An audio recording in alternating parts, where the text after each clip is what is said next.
Hello everyone, कैसे हैं आप सब लोग। होप कि आप सब लोग बहुत अच्छे होंगे। तो आज की इस वीडियो में मैं आपको इस गाउन की पूरी कटिंग और स्टिचिंग करना बताऊंगी। तो इस वीडियो को एंड तक ज़रूर देखना बिना स्किप किए हुए, ताकि एंड तक आपका कोई भी डाउट ना रहे। तो चलिए फटाफट से स्टार्ट करते हैं इसकी कटिंग करना। तो पहले मैं आपको दिखा देती हूँ कि इसकी जो स्लीव्स है इसमें मैंने इलास्टिक लगाया हुआ है। इसका घेर आप देख सकते हैं कितना ज़्यादा अच्छा आया हुआ है, ये देखिए यहाँ पे। और ये जो हमारा फैब्रिक है ना, ये मैंने ऑर्गेन्जा लिया है, जो कि आजकल बहुत ज़्यादा चल रहा है। तो आपको ये कैसा लग रहा है मुझे कमेंट करके ज़रूर बताना। फिलहाल हम स्टार्ट कर लेते हैं इसकी कटिंग करना। तो अभी देखो, मैंने अस्तर को यहाँ पे इस तरह से एक फोल्ड करके रख लिया है। सबसे पहले हम अस्तर में ही निशान लगाएंगे, उसी के बाद हम अपना मेन फैब्रिक कट करेंगे। तो यहाँ पे देखिए अस्तर मैंने रख दिया है, और ये है हमारा मेन फैब्रिक जो कि मैं बाद में कट करूँगी। तो पहले हम अस्तर में निशान लगा लेते हैं और मेन फैब्रिक को अपने साइड रख लेते हैं, ठीक है। तो अभी देखो, अस्तर को मैंने इस तरह से एक फोल्ड करके रखा हुआ है। फ्रंट और बैक दोनों पार्ट में अलग अलग निकालूंगी। और यहाँ पे देखिए, ऊपर से हमारा कपड़ा थोड़ा सा तिरछा है, तो मैं इसे स्ट्रेट कर लूँगी। यहाँ पे एक स्ट्रेट लाइन खींच के इस तरह से। अब इसी लाइन के ऊपर हमें अपने शोल्डर का निशान लगाना है, यानी कि कंधे का निशान लगाना है। जितना भी आपके मेजरमेंट में शोल्डर आ रहा है आप उसका हाफ कर लें। जैसे मेरे मेजरमेंट में यहाँ पे शोल्डर आ रहा है 13.5 इंच, और 13.5 का मैंने आधा किया, यानी कि 13.5 का हाफ करूँगी मैं, तो आएगा 6.75 इंच। तो इस तरह से यहाँ पे मैं 6.75 इंच पे एक निशान लगा लूँगी। अगर आपके मेज़रमेंट में शोल्डर 14 इंच आ रहा है तो आप 7 इंच पे निशान लगाएं। अगर आपके मेज़रमेंट में 15 इंच का शोल्डर है तो आप 7.5 इंच पे निशान लगाएं। तो आप अपने अकॉर्डिंग ले सकते हैं, जितना भी आपका शोल्डर आ रहा है आप उसका हाफ कर लें। तो यहाँ पे देखो, मैंने 13.5 का हाफ किया तो आया 6.75 इंच। निशान लगा के मैंने यहाँ पे एक लाइन ड्रॉ कर दी। अब इसी निशान से नीचे को हम लगभग 1 इंच डाउन जाएंगे शोल्डर स्लोप के लिए। तो यहाँ पे 1 इंच में डाउन चली गई हूँ, और यहाँ से हमें 2.75 इंच पे निशान लगाना है नेक विड्थ के लिए। तो यहाँ पे मैंने 2.75 पे भी निशान लगा दिया है। और इस निशान को, और जो मैं 1 इंच नीचे डाउन गई थी, इन दोनों को निशान मिलाते हुए इस तरह से तिरछी लाइन से ड्रॉ कर लेना है। अब देखिए, यहाँ पे जो मैं 1 इंच डाउन गई, इसी निशान से नीचे को हम आर्म होल का निशान लगाएंगे, जो कि मैं यहाँ पे ले रही हूँ 6.5 इंच। और ये हमारी हो जाएगी चेस्ट वाली लाइन, जहाँ पे हम चेस्ट का मेजरमेंट लेंगे। अब देखिए, चेस्ट आपके मेजरमेंट में जितनी भी आ रही है आप उसको 4 से डिवाइड करें, और जितना भी आए उसमें हाफ इंच प्लस ऐड कर दें। मेरे मेजरमेंट में चेस्ट है 36 इंच, 36 को 4 से डिवाइड किया तो आया 9 इंच, और इसमें हम हाफ इंच एक्स्ट्रा ऐड कर देंगे तो आएगा 9.5 इंच। तो यहाँ पे मैं 9.5 इंच पे निशान लगाऊंगी। आप अपने अकॉर्डिंग यहाँ पे अपना चेस्ट का मेजरमेंट लेके हाफ इंच एक्स्ट्रा ले सकते हैं। अभी देखो, साइड से मैं मार्जिन ले रही हूँ 1.5 इंच। ये भी आप अपने अकॉर्डिंग ले सकते हैं, 1 इंच, 1.5 इंच या फिर 2 इंच। तो यहाँ पे मैंने 1.5 इंच का मार्जिन लिया है। अब हम लेंथ के लिए निशान लगा लेंगे। अपना जो अपर पार्ट की लेंथ है, यानी कि बॉडीज पार्ट की जो लेंथ है, तो मेरे मेजरमेंट में रेडी लेंथ है 14 इंच, यानी कि 14 इंच।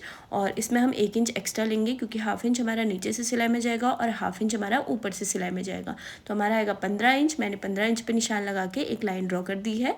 यहाँ पे हम लगाएंगे वेस्ट का निशान, यानी कि अपनी कमर का निशान, ठीक है। अब देखिए, जितना भी आपके मेज़रमेंट में आपकी कमर आ रही है आप उसको 4 से डिवाइड करें, और जितना भी आए उसमें हाफ इंच प्लस ऐड करें। और यहाँ पे अगर आपको डार्ट लेना है तो आप डार्ट का भी ऐड कर सकते हैं। जैसे मेरे मेज़रमेंट में कमर है 33 इंच, 33 को मैंने 4 से डिवाइड किया तो आया 8.25 इंच। 8.25 में मैं 1 इंच प्लस करूँगी तो आएगा 9.25 इंच। और ये मैंने 1 इंच किस चीज़ का प्लस किया, अपना डार्ट का, ठीक है। अगर आपको डार्ट नहीं देना है तो आप डार्ट को माइनस कर दें, यानी कि 1 इंच आप माइनस कर लें। तो यहाँ पे मैंने 9.25 इंच पे निशान लगा दिया है। साइड से 1.5 इंच का मार्जिन ले लिया है। अब हम मार्जिन वाले निशान को मार्जिन वाले निशान से मिलाएंगे, और जो फिटिंग वाला निशान है, ये देखिए फिटिंग वाले निशान को मैंने मिला दिया है, और यहाँ पे मार्जिन वाले निशान को भी हम इस तरह से मिला लेंगे। तो अभी हमारा इस तरह से निशान लग गया है। अब मैं यहाँ पे डार्ट का निशान लगाऊंगी। तो सबसे पहले हम शोल्डर टू एपेक्स का निशान लगाएंगे, जो कि 9.5 इंच का है। मैं 10 इंच पे निशान लगाऊंगी, क्योंकि हाफ इंच ऊपर से सिलाई में जाएगा। और यहाँ पे एपेक्स टू एपेक्स 7.5 इंच आ रहा है, तो यहाँ पे 7.5 का हम आधा करेंगे तो आएगा 3.75 इंच। तो यहाँ पे 3.75 इंच पे मैंने निशान लगा दिया है। और अब जो वेस्ट वाली लाइन है, यहाँ पे हम जितना हमने ऊपर निशान लगाया उससे हाफ इंच कम पे निशान लगाएंगे, यानी कि 3.25 इंच पे निशान लगाएंगे। जैसे कि अभी देखो, मैंने लगा दिया है यहाँ पे। और अब इस निशान को यहाँ ऊपर वाले निशान से स्ट्रेट लाइन से इस तरह से मिला लेना है। कमर में मैंने 1 इंच एक्स्ट्रा लिया था, तो 1 इंच का यहाँ पे डार्ट दे दिया है। वो वीडियो हमारी स्किप हो गई थी, तो 1 इंच का मैंने डार्ट दे दिया। देखिए, अब देखिए यहाँ पे मैंने जो शोल्डर लिया है, ये मैंने लिया है 6.75 इंच का। तो यहाँ पे हम आर्म होल का मिड पॉइंट लेंगे, देखिए यहाँ पे मैंने निशान लगा दिया। पहले मैं आपको फिर से बता रही हूँ। तो सबसे पहले हमें आर्म होल का मिड पॉइंट लेना है। ये देखिए ये हमारा आर्म होल है। आर्म होल का हम मिड पॉइंट लेंगे और जहाँ पे भी हमारा मिड पॉइंट आ रहा है यहाँ पे हम एक निशान लगा लेंगे इस तरह से। अब जितना भी हमने यहाँ पे शोल्डर लिया है इससे 1/2 इंच कम करके हम अपने आर्म होल के मिड पॉइंट पे निशान लगाएंगे। जैसे शोल्डर मैंने 6.75 पे निशान लगाया है, तो 1/2 इंच हम उसमें से कम करेंगे तो आएगा 6.25 इंच। तो मैंने यहाँ पे 6.25 इंच पे निशान लगा दिया देखिए। और इसे हम इस तरह से एक तिरछी लाइन से ज्वाइन कर लेंगे और यहाँ पे हम अपना फ्रंट वाला आर्म होल इस तरह से यहाँ पे देखिए ड्रॉ कर लेंगे। तो ये हमारा फ्रंट आर्म होल हो गया। अब बैक आर्म होल के लिए ये जो हमारा आर्म होल का मिड वाला पॉइंट है इससे हमें 0.25 इंच आगे निशान लगाना है, यानी कि बाहर को। और इस निशान को हमें यहाँ ऊपर लाइन से इस तरह से मिलाना है और यहाँ पे इसे मिलाते हुए नीचे को अब यहाँ पे हम बैक आर्म होल का शेप दे देंगे। ये देखिए ये आप अपने हाथ से भी दे सकते हैं और अगर आपके पास फ्रेंच का भी स्केल है तो यहाँ पे इस स्केल का भी यूज़ करके आप फ्रंट और बैक दोनों आर्म होल का शेप दे सकते हैं। तो अभी देखो फ्रंट और बैक दोनों आर्म होल का शेप मैंने दे दिया है और अब मैं यहाँ पे नीचे से इस तरह से हल्का सा राउंड शेप दे दूँगी। तो अंदर को तो मैंने 0.25 इंच का शेप दिया हुआ है और बाहर को यहाँ पे यानी कि मार्जिन वाली साइड को मैं इस तरह से 1/2 इंच का एक इस तरह से राउंड शेप दे दूँगी। अब हमें इसमें नेक का निशान लगाना है। तो बैक नेक की डीपनेस मैं यहाँ पे ले रही हूँ 4.5 इंच। तो यहाँ पे इस तरह से 4.5 इंच पे मैंने निशान लगा दिया है। तो ऊपर मैंने नेक विड्थ ली थी 2.75 इंच, तो यहाँ पे मैं नीचे लूँगी 3 इंच। अगर आप सेम रखना चाहते हैं तो सेम भी रख सकते हैं और यहाँ पे अगर आप 3 इंच रखना चाहते हैं तो आप 3 इंच भी रख सकते हैं। तो देखिए इस तरह से निशान लगा के मैंने लाइन ड्रॉ कर दी है। यहाँ पे आप नेक का शेप अपने अकॉर्डिंग कोई सा भी दे सकते हैं। मैं यहाँ पे सिंपली राउंड शेप दे रही हूँ बैक पार्ट के लिए। और फ्रंट वाले पार्ट के लिए यहाँ पे हमारी जो फ्रंट की नेक की डीपनेस मैं ले रही हूँ ये मैं ले रही हूँ 7 इंच। तो यहाँ पे 7 इंच पे मैंने निशान लगा दिया है। यहाँ पे भी हम नेक विड्थ 3 इंच लेंगे और इस तरह से इसे हमें ऊपर स्ट्रेट लाइन से मिला लेना है। अब जो हमारा फ्रंट का नेक है उसके लिए हमें सबसे पहले ये जो लाइन है देखिए इस लाइन को मेज़र करना है और इसका मिड पॉइंट निकालना है। तो देखिए इस तरह से इसका हम मिड पॉइंट निकालेंगे और अब जो मिड वाला पॉइंट है और नीचे वाली स्ट्रेट लाइन है इसका भी हम मिड पॉइंट लेंगे। ये देखिए यहाँ पे हमें निशान लगाना है। अब देखिए लगभग 1.5 इंच या फिर 1.75 इंच पे निशान आएगा आपका लगभग। तो इसी निशान से हमें अपने पॉइंट पे यानी कि नेक का जो पॉइंट है उस पॉइंट पे एक तिरछी लाइन खींच लेनी है। तो सेम मार्किंग के ऊपर हमने यहाँ पे इसकी कटिंग कर ली है। बस नेक की कटिंग अभी हमें नहीं करनी है और आर्म होल में भी हम बैक आर्म होल की ही कटिंग करेंगे और उसके बाद फिर हमें बैक पार्ट के लिए सेम इसे ही ट्रेस करना होगा। तो देखिए यहाँ पे वो मैंने कट कर लिया है और बैक पार्ट के लिए इस तरह से अस्तर को एक फोल्ड करके रखा हुआ है। ऊपर से मैंने कपड़े को स्ट्रेट करने के लिए एक सीधी लाइन भी ड्रॉ कर ली है। सेम उसी लाइन से मिलाते हुए जो पीस मैंने अभी कट किया था यानी कि फ्रंट का, इसे हमें इस तरह से बिल्कुल मिलाते हुए रखना है और इसे पूरा हम ट्रेस कर लेंगे। ये देखिए और ट्रेस करके सेम इसी साइज़ का हम इसे कट कर लेंगे। ये हमारा बैक पार्ट हो जाएगा और यहाँ पे मैं डार्ट भी पूरे इस तरह से ये ट्रेस कर लूँगी। देखिए तो अभी देखो मैंने डार्ट भी ट्रेस कर लिए हैं और बैक पार्ट पूरा ट्रेस कर लिया है। और अभी हमने इसका नेक कट नहीं किया है। देखिए नेक कट मैं इसके बाद करूँगी। तो यहाँ पे तो पहले देखिए बैक का नेक हम कट कर लेते हैं और इसे हम बैक पार्ट में रख के इस तरह से ट्रेस करेंगे और अब बैक नेक भी मैं यहाँ पे कट कर लूँगी। तो अभी देखो बैक पार्ट पूरा कट हो गया है। फ्रंट वाले पार्ट के लिए पहले फ्रंट का नेक कट करना है और फ्रंट का आर्म होल भी यहाँ पे इस तरह से मैं इसे कट कर लूँगी। तो अभी आप देख सकते हैं अस्तर में हमारे फ्रंट और बैक दोनों पार्ट की कटिंग हो गई है। होप करती हूँ कि आपको अच्छे से पूरा समझ में आया होगा। अगर नहीं आया है तो आप मुझे कमेंट करके बता सकते हैं। मैं पूरी कोशिश करूँगी कि आपको कमेंट में अच्छे से रिप्लाई करके आपका डाउट क्लियर कर दूँ। तो अब हम यहाँ पे हमारा जो फ्रंट और बैक दोनों पार्ट है ये हम ऑर्गेन्जा फैब्रिक में रख के कट करेंगे, लेकिन उससे पहले हम अपने मेन फैब्रिक में बॉटम पार्ट की कटिंग कर लेते हैं, क्योंकि जब हम सर्कुलर कट करते हैं तो नीचे से हमारा एक्स्ट्रा जो पार्ट बचता है ना उससे हम अपना फ्रंट और बैक दोनों पार्ट आसानी से निकाल लेंगे। तो अभी देखो यहाँ पे मैंने इस तरह से इसे ट्रायंगल शेप में रखा हुआ है। ये मैंने किस तरह से फोल्ड करा हुआ है वो मैं आपको अभी पेपर में फोल्ड करके बताती हूँ।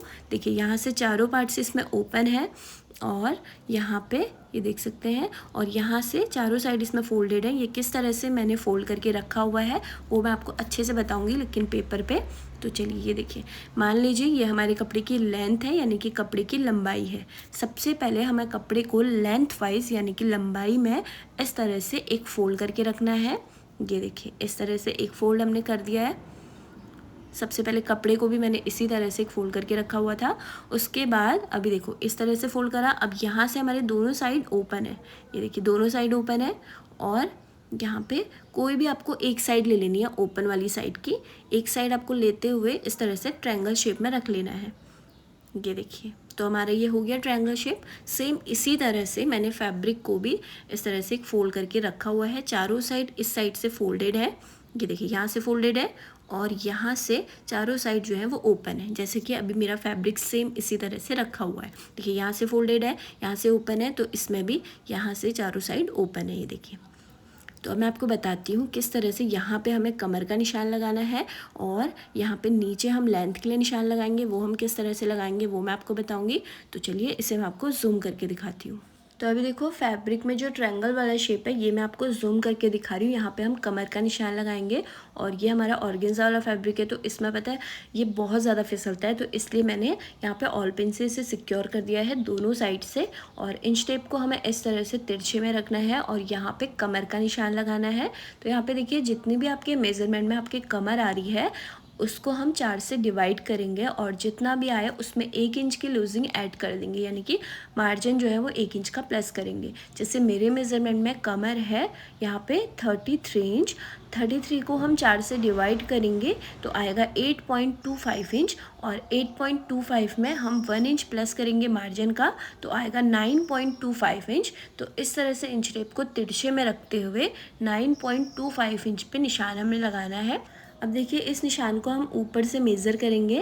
तो देखिए यहाँ पे जो हमारा ट्रायंगल शेप है ऊपर टॉप से बिल्कुल इसे हमें मेज़र करना है, जो मैंने निशान लगाया है। तो ये हमारा आ रहा है 10.5 इंच पे। सेम इसी तरह से ऊपर से नीचे को हमें पूरे में 10.5 इंच पे निशान लगाना है। ये देखिए राउंड में यहाँ पे पूरे में मैंने 10.5 इंच पे निशान लगा दिया है और इसे हम इस तरह से मिला लेंगे। तो ये हमारा कमर का निशान लग गया है। अब इसी निशान से नीचे को हम अपनी लेंथ के लिए निशान लगाएंगे, यानी कि लंबाई के लिए।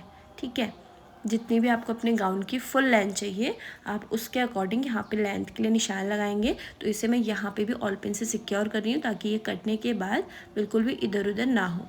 तो अभी देखो, ये जो लाइन है यानी कि जो कमर का निशान है, इसी निशान से नीचे को हम लेंथ के लिए निशान लगाएंगे। तो यहाँ पे मेरे मेज़रमेंट में गाउन की जो फुल लेंथ आ रही है वो है 56 इंच। 56 में से हम 14 इंच माइनस करेंगे, यानी कि 14 इंच माइनस करेंगे। वो इसलिए क्योंकि हमारा जो बॉडीज पार्ट था जिसकी कटिंग अभी हमने अस्तर में करी थी अपने फ्रंट और बैक पार्ट की, मैं आपको दिखाती हूँ। देखिए, ये जो हमने पार्ट अभी कट किया था इसकी जो रेडी नाप है वो 14 इंच है, इसीलिए हमें अपनी फुल लेंथ में से 14 इंच माइनस करना है। तो मेरे मेज़रमेंट में 14 इंच मैंने आपको बताया 56 है, सॉरी 56 में से हम 14 इंच माइनस करेंगे तो आएगा 42 इंच। 42 में हम 1 इंच प्लस कर लेंगे क्योंकि हाफ इंच हमारा यहाँ ऊपर से सिलाई में जाएगा जब हम अपने बॉर्डर्स वाले पार्ट को ज्वाइन करेंगे अपने बॉटम पार्ट से, और हाफ इंच हमारा नीचे से जब हम पीको करेंगे उसमें जाएगा। तो 1 इंच हम इसमें प्लस कर लेंगे तो आएगा 43 इंच। तो इस तरह से यहाँ पे हमें 43 इंच पे निशान लगा लेना है। पूरे राउंड में इस तरह से मिलाते हुए 43 इंच पे हम निशान लगाएंगे। तो यहाँ पे देख सकते हैं आप, मैंने इस तरह से पूरे में ये 43 इंच पे निशान लगाया और अभी इसी निशान को ना हमें इसी तरह से राउंड में ही मिला लेना है ताकि हम इसे इजीली कट कर सकें। तो चलिए पहले मैं आपको दिखा देती हूँ कि किस तरह से यहाँ पे मैंने निशान लगाया है। तो देख सकते हैं आप, यहाँ पे 43 इंच पे मैंने यहाँ पे इस तरह से राउंड में ये निशान लगा दिया है। अब इसी निशान पे हम इसकी कटिंग भी कर लेंगे और कमर का जो निशान है ये भी हमने लगा दिया। देखिए, तो इसे भी हम इस तरह से यहाँ पे कट कर लेंगे। ये देखिए, अब नीचे वाले पार्ट को भी हम यहाँ पे कट कर लेते हैं फटाफट से। और अभी देख सकते हैं आप, ये मैंने यहाँ पे कट कर दिया है और जो ऊपर वाला पार्ट है ना ये यहाँ पे हमारा जॉइंट आएगा।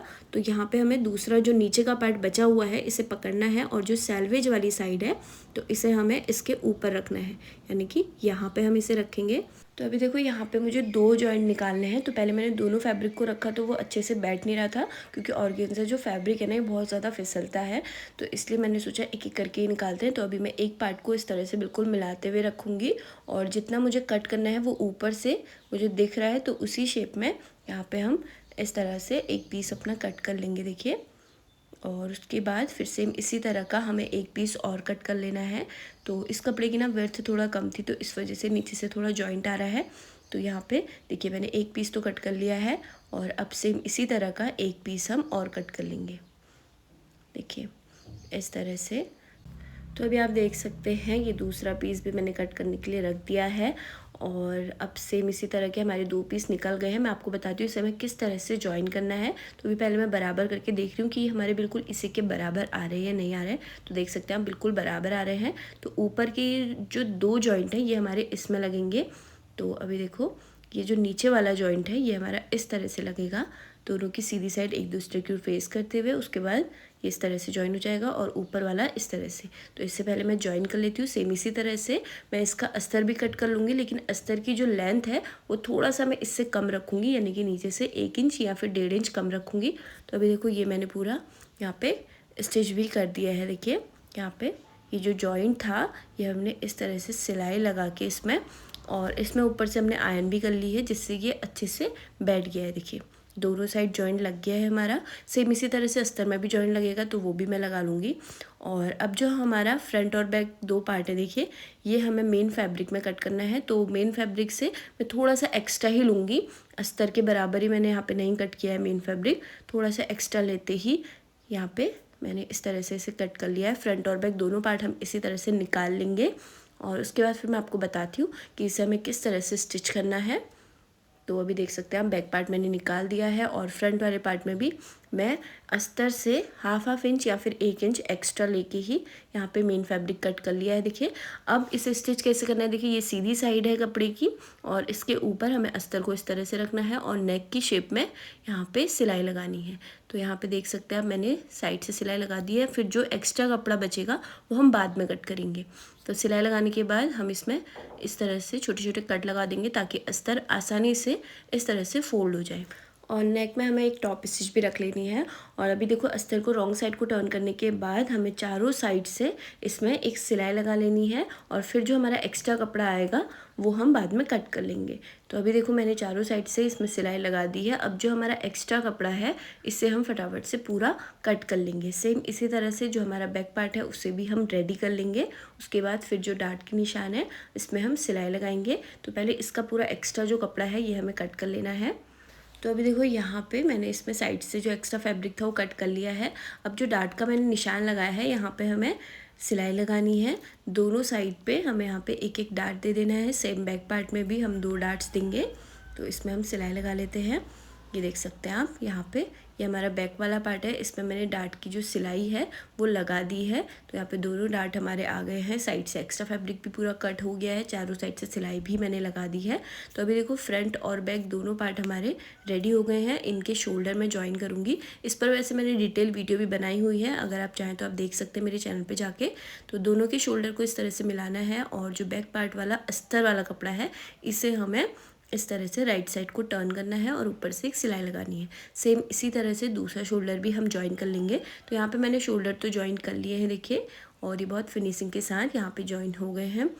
अब हम इसका स्लीव्स रेडी करेंगे। तो स्लीव्स की जो वीडियो थी ना वो डिलीट हो गई थी, तो यहाँ पे मैंने सिंपल स्लीव्स कट करे हुए हैं। बस इसके बॉटम वाले पार्ट में यानी कि यहाँ पे मैंने एक्स्ट्रा लिया है क्योंकि यहाँ पे हमें इलास्टिक लगानी है। तो देख सकते हैं आप स्लीव्स के बॉटम पार्ट पे मैंने पिको कर लिया है और पिको करने के बाद नीचे से ऊपर को मैं यहाँ पे 1 इंच पे निशान लगा रही हूँ। यहाँ पे हमें लगाना है इलास्टिक। तो स्लीव्स मैंने नॉर्मली जो बेसिक स्लीव्स होती है उसी तरह से कट किया हुआ है और यहाँ पे हमने इलास्टिक लगाना है। तो देख सकते हैं आप इलास्टिक मैंने 10.5 इंच का लिया है। साइड से हमारा 1.5 इंच का मार्जिन भी है, तो यहाँ पे ही हम मार्जिन से ही मिलाते हुए यहाँ पे पूरे में इलास्टिक लगाएंगे। तो ये देखो इलास्टिक लगाने के बाद मैंने स्लीव्स भी यहाँ पे ज्वाइन कर ली हैं। ये देख सकते हैं आप दोनों साइड से हमारी स्लीव्स ज्वाइन हो गई हैं। अब हम इसमें अपने बॉटम पार्ट को अटैच करेंगे, तो वो किस तरह से करना है वो मैं आपको बताती हूँ। तो अभी देख सकते हैं आप ये हमारा बॉटम वाला पार्ट है। अस्तर और मेन फैब्रिक को मैंने एक साथ रखते हुए इस तरह से स्टिच कर दिया है कमर से, देखिए। और इसके बॉटम पार्ट पे भी मैंने पूरे में पिको कर ली है, देखिए अस्तर में भी और मेन फैब्रिक में भी। सेम इसी तरह से हमारा दूसरा वाला जो पार्ट है ये भी पूरा रेडी हो गया है, ये देख सकते हैं आप। और अस्तर में भी पिको कर लिया है और यहाँ पे मेन फैब्रिक में भी। तो अभी मैं आपको बताती हूँ किस तरह से इसे हमें ज्वाइन करना है। तो देखिए ये सीधी साइड है कपड़े की और ये हमारे बॉडीज पार्ट की सीधी साइड है। तो दोनों की सीधी साइड एक दूसरे की ओर फेस करते हुए इस तरह से हमें बिल्कुल मिलाते हुए रखना है। ये देखिए इस तरह से बिल्कुल मिलाते हुए रखेंगे और यहाँ पे हमें इसमें सिलाई लगा के इसे जॉइन कर लेना है। और सेम इसी तरह से जो हमारा दूसरा वाला पार्ट है उसमें भी हम अपने बॉटम पार्ट को अटैच कर लेंगे। तो जल्दी से मैं इसे अटैच करती हूँ, उसके बाद मैं आपको दिखाती हूँ। तो अभी देख सकते हैं आप, मैंने इसे अटैच कर दिया है और सीधी साइड को भी टर्न कर लिया है। तो ये हमारा कुछ इस तरह से दिख रहा है। अब बस हमें साइड से सिलाई रखनी है। तो साइड से सिलाई रखने के लिए हम इसको इस तरह से रॉन्ग साइड को टर्न करेंगे और यहाँ पे स्लीव से ही हमें पूरे में सिलाई रखनी है। ये देखिए स्लीव्स हमारी यहाँ से ओपन है, तो इस तरह से हम स्लीव्स को मिलाएंगे और यहाँ पे साइड से सिलाई रखेंगे। ये जो हमारा स्लीव्स का साइड है कि हमारा इस तरह से मिलना चाहिए, देखिए। और वेस्ट में भी यहाँ पे ये दोनों की जो वेस्ट है, ये देखिए फ्रंट और बैक दोनों पार्ट की वेस्ट को बिल्कुल मिलाते हुए रखना है और साइड से नीचे तक पूरे में इसमें एक सिलाई लगा देनी है। सेम दूसरे साइड से भी हम इसमें साइड की जो सिलाई है वो रख लेंगे। और यहाँ पे हमारा जो गाउन है ये बनके बिल्कुल रेडी हो गया है। आपको ये गाउन कैसा लगा मुझे कमेंट करके ज़रूर बताना। Thanks for watching.